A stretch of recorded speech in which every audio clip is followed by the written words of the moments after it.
एक गरीब घर का बंदा जो ऊंचाई को छूता है तो उसके पीछे जमाना पड़ता है, उसको बैक करने के लिए लगा हुआ रहता है, तरह तरह के आरोप लगाते हैं। ये शब्द है किनके? माननीय सांसद ढुल्लू महतो के। ये कहते हैं कि मैं किसान पुत्र हूं, मैं गरीबी और अभाव के बीच जिया हूं, लेकिन आज इनके ऊपर ये आरोप है कि इन्होंने 40,000 करोड़ की प्रॉपर्टी अर्जित कर ली। और ये मामला जयराम महतो के द्वारा उठाया गया नहीं है बंधु, ये मामला सुप्रीम कोर्ट में चल रहा है। सुप्रीम कोर्ट के डबल बेंच में याचिका करता थे सोमनाथ चटर्जी। उन्होंने कहा कि आय से अधिक संपत्ति है, बेनामी संपत्ति है, और उसी बेनामी संपत्ति को पर्दाफाश किया किन्होंने? जयराम महतो ने, वो भी अपने अंदाज में, अपने तेवर में। अरे इस बंदे का तेवर क्या है? तो अगर मंच सजा हो उसको छोड़ करके गाड़ी के बोनट पर चढ़ के, ऊपर चढ़ के, आज के डेट में अगर संसद होता ना तो हो सकता है कि पोल पर चढ़ करके यही बात बोलते कि अगर तू झूठ सच नहीं बोला रे तो हम तरिया काट देंगे। गड़िया क्या बोलते हैं उसको, गाछ पर चढ़ के बोलता कि तू सच सच बोलने तो हम दरिया काट देंगे। कैटेगरी यही है, क्योंकि सच को आंच कैसा, सच को आंच कैसा। अगर आप वतन के साथ दगाबाजी करोगे बॉस, तो ध्यान रखिएगा, दगा किसी का सगा नहीं, ना मानो तो कर देखो, और जिस किसी ने दगा किया जाके उसका घर देखो। ये कैरेक्टर है जयराम महतो। इन्होंने कोई आरोप और प्रत्यारोप नहीं लगाया।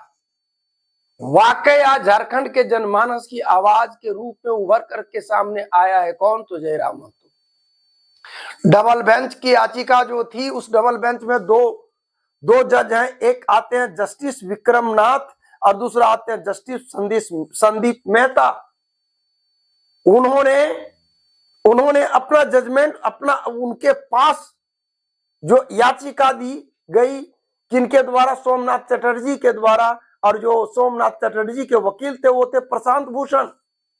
कोर्ट का आदेश है, झारखंड सरकार, ईडी, आयकर, सभी केंद्रीय एजेंसियों से ये जवाब मांगा। ये कोर्ट का आदेश है कि क्या ये लगाया गया आरोप सही है या गलत है, इस पर निष्पक्ष जांच की जाए। याचिका में ये कहा गया कि अगर ढुल्लू महतो के खिलाफ मांग की गई कि एक सेवानिवृत्त जो रिटायर्ड जज है उनकी अध्यक्षता में एक एसआईटी का गठन किया जाए, और उसमें कौन हो? तो सीबीआई हो, ईडी हो, आयकर विभाग के अधिकारी हो, झारखंड के वरीय पुलिस अधिकारी हो, इन लोग, तब दूध का दूध और पानी का पानी उभर कर आएगा।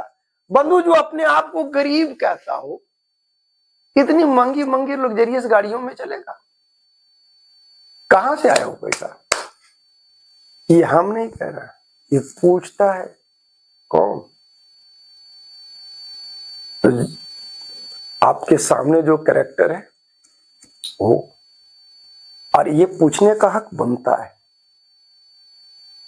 इनके ऊपर भी आरोप है कि इन्होंने भी स्कॉर्पियो लिया 21 लाख का। लोग कह रहा है, मैं नहीं कह रहा हूं।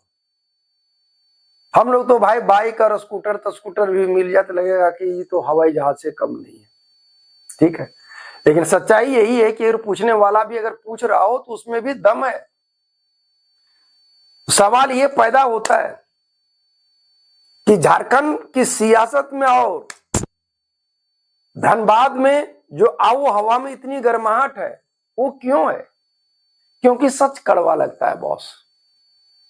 सच कड़वा नहीं, बेहद कड़वा लगता है। एक प्रकार से जहर के घूंट की तरह होता है, जिसको बर्दाश्त कर पाना बड़ा मुश्किल होता है। बंदे ने जो आवाज उठाया वो वाकई दमदार है।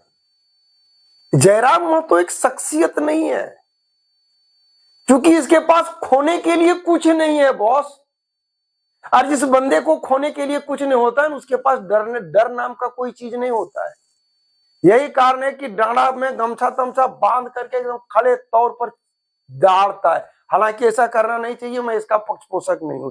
तभी तो हम बोले कि अगर बस चले ना, अगर एमपी बन गए होते तो ढुल्लू महतो को नीचे खड़ा करके पोलवा पर खड़ा होकर के कहते तू लाइन दो, पहले बिजली विभाग को लाइन देने के बाद कहते नीचे कि तू सच सच बताओ कि तेरे पास पैसा कितना है, नहीं तो हम तरिया काट देंगे।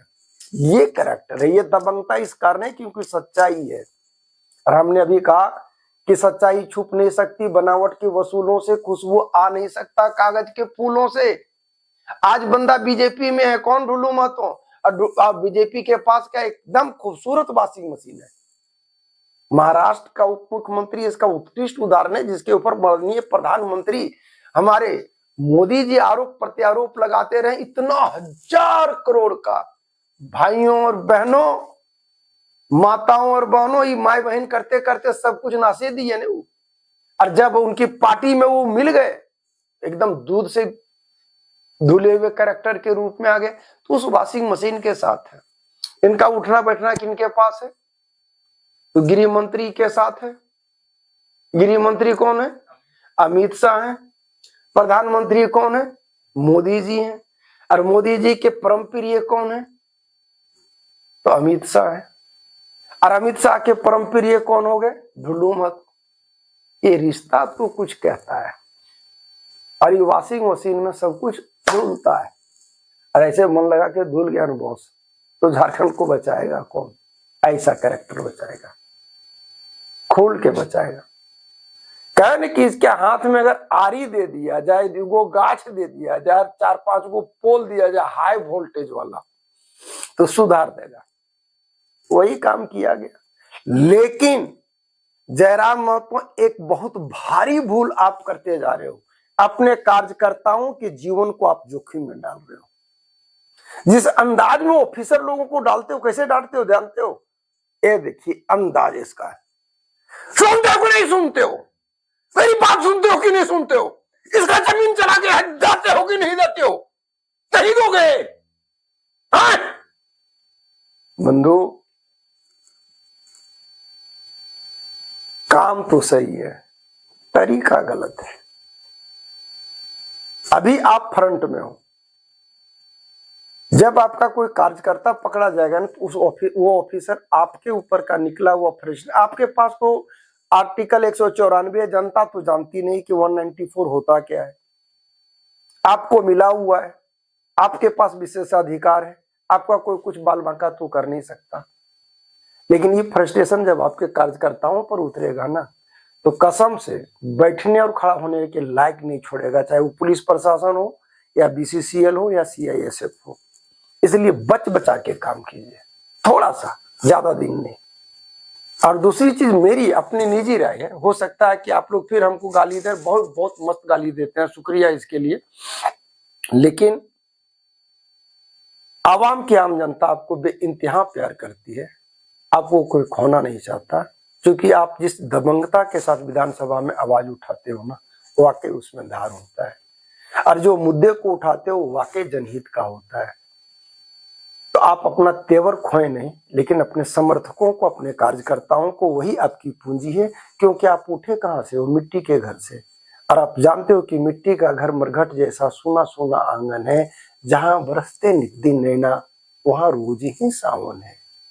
अभी अभी सावन बरसा था नन्हे शिशु के आंखों से, और रोते रोते सो गया वो दिन रात के पापों से। जो बंदा शमशान घाट से में बैठता हो, गरीबी और अभाव में चलता हो, जो साइकिल पर चल करके अपने भाषाई आंदोलन को संबोधित करने को जाता हो, वो बंदे का धार और तेवर ना आवाम खोना चाहती है, और न ही जनता आपको भूलना चाहती है। आप ऐसा गलती ना करें, ये मेरा मानना है। बाकी आप जो सोच लो। जय हिंद, जय भारत।